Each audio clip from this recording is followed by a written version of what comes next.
Okay, so this is a second one that I'm creating. The first one I learned by glazing over these. The Copics was the best, but it could have been because I rendered this the best. As in the underpainting, the shadows and the values were so much clearer than the rest. It was ambiguous, and unfortunately, this was pretty good. But the medium itself, once it was mixed with water, it started to react and it started to just swish around and get mixed up with the other paints. So because it was a gouache, it was a type of gouache, which I never actually found out. I mean, I found out about it. So now I am not using this. So for these, this is a watercolor, and I have been using Prussian blue, Rowney with lemon yellow gouache on top, which I treated like watercolor, and it doesn't really pick up anything. And then I use sepia ink. I mean, not sepia ink, sepia watercolor. So sepia and all this is going, sepia, yellow, lemon yellow, and Persian blue is all here. This one is again warm gray, and it's just a coping marker. It's pretty explainable. And this is the black acrylic ink that I should have used. So this is definitely a black acrylic ink. It's waterproof. Now this one, it's the same watercolor, but it's just more of a pure sepia. There's no yellow, there's no blue. It's just straight up sepia monochromatic tone. However, I did, just to give the little bit of warmth, I actually added burnt umber, but it's so minuscule in its treatment that maybe like around here, I mean, it doesn't really make any difference. But what I realize is when you do watercolor or anything that's a watercolor medium, whether it's acrylic or watercolor or gouache, when you apply the paint, when you initially apply it, it looks really dark and black, and you're just thinking, oh my gosh, this is so dark. But when it dries much lighter. So I actually had to, with this ball right here, I had to create several times. This was the longest one it took for the water to dry. I had to keep on waiting for it to dry and then glazing over it, waiting for it to dry and glazing over, because I thought it was so dark. But as it always dried up, it was lighter than it looked when it was wet. So be careful about that. Now, of all the balls I rendered, I must admit, I think this is still the best looking because it has a clear definition of highlights. It has a clear definition of a midtone, and then there's a terminus, and then there's some reflective light. I mean, this is why Copics is so good, because you can be a amateur and you can still have a very decent amount of shading. It's going to look wonderful. It's going to look like a professional with the medium, because the way it spreads, the way it blends in together, and the way it dries really fast. I mean, it's just perfect media. But I want to get away from it because, again, I don't really want to keep paying for this stuff. I mean, you just can't afford it unless, you're making a lot of money and you don't really need that. Now, this one is a watercolor effect that I really am striving for. This is actually pretty decent. I mean, I think it's not bad, but, and then this is, oh my God, but then that, okay. But either way, what all of these balls have that these balls didn't have, except for this guy, was a clear distinction between a very dark core shadow terminus. There's a light, there's a highlight points, and there's some reflective light, and a bit of there's no cash shadow, but it has those simple four cores like values, right? Highlights, transition, terminus, core shadow, and reflective light, right? I mean, it's got it all. I mean, kind of. This is kind of sad, but it still has it in a way. So this is really well rendered. So even if you're looking far away, they look pretty cool. Like, they almost look like different metal balls. This is like a high chrome surface. It's like I don't know. This could be like a metal, nice. It can be any kind of ball, and this is interesting, weird marble ball, and then I don't know what that is, like earth ball. But here it is. Let's put the red. Again, we're using the same acrylic red paint. Now for this one, I'm just really curious, like what it would look like when I glaze watercolor on top. Maybe I'll do that for the next one, but let's try again. This is, and I realized with glazing, if you do it right, you really don't need much paint. Just need a thin surface. I would say maybe 2 or 3, and then you can be done with it. You just 2 or 3 glazes, and don't really need much. I think that's the beauty of glazing. It's basically asking yourself, you're making a decision, do you want this richer in color, or do you want it in, when I say richer, I mean more saturated in color, or do you want it not so saturated in color? Okay, so that's the red. Now let's do the black ink one, which I'm really looking forward to, because the other one was a failure.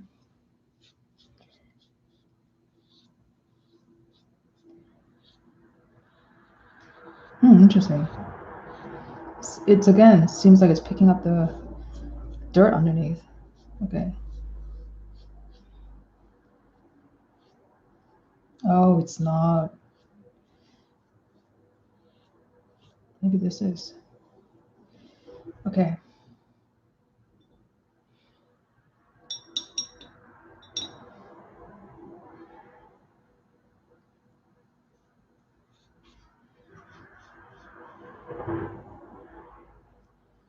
Interesting. The sepia is actually kind of giving that muddy look. It's reacting against the water. It could be the paper. I'm sure if this is a watercolor cotton paper, it wouldn't be so non-absorbent that it's bouncing all the waters that's applied, like that, the paint and the water that's applied, it's not bouncing it back. Versus if it's a watercolor, it would, and it's a proper cotton paper, it would absorb everything, sometimes to the detriment of making things colorful. So now, drying, speed drying. This one dried really fast and pretty fast. The Copics, again, phenomenal drying speed. This one, not so much, and this one's still wet. But granted, these were the last two that I did, right?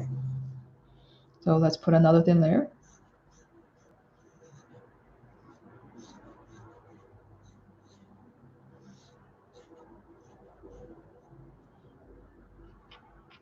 And then there's another one.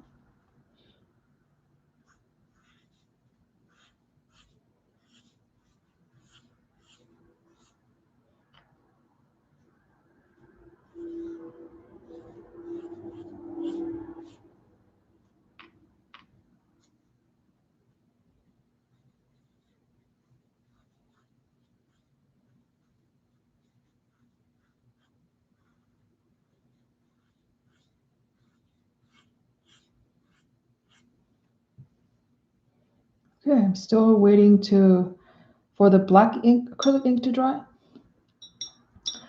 So I'm gonna skip to the sepia one. This one actually is a bit drier than the black acrylic one. So let's try the sepia.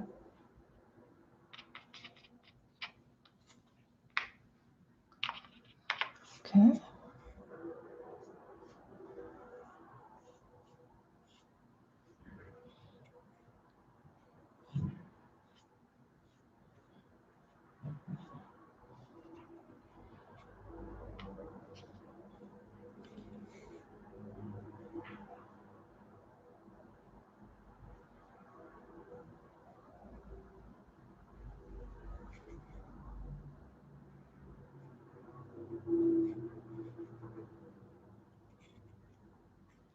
Now this is still a bit wet, but I'm gonna go ahead and do it.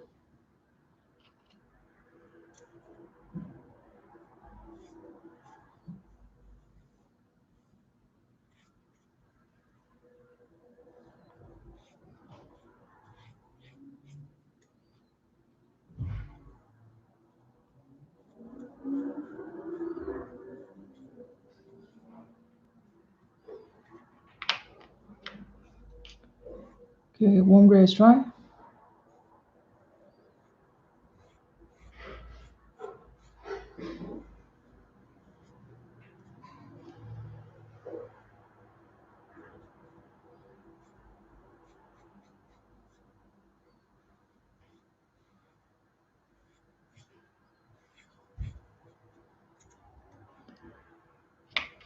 Then this is the watercolor.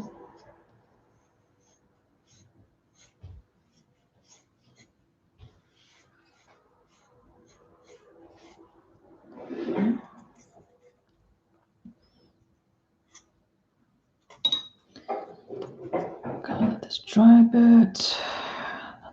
Let's see.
This one is taking so long, so I'm just gonna.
This is still wet, but I'm gonna go ahead and just, regardless, and put it over because I don't think I can wait any longer.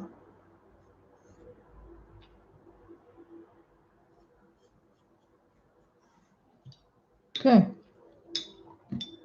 Now, what I learned again with this glazing, I just realized another lesson is when you glaze, you don't necessarily have to paint glaze continuously over all of them. Otherwise, you're just gonna have a like this. What's happening with this one is just a red blob.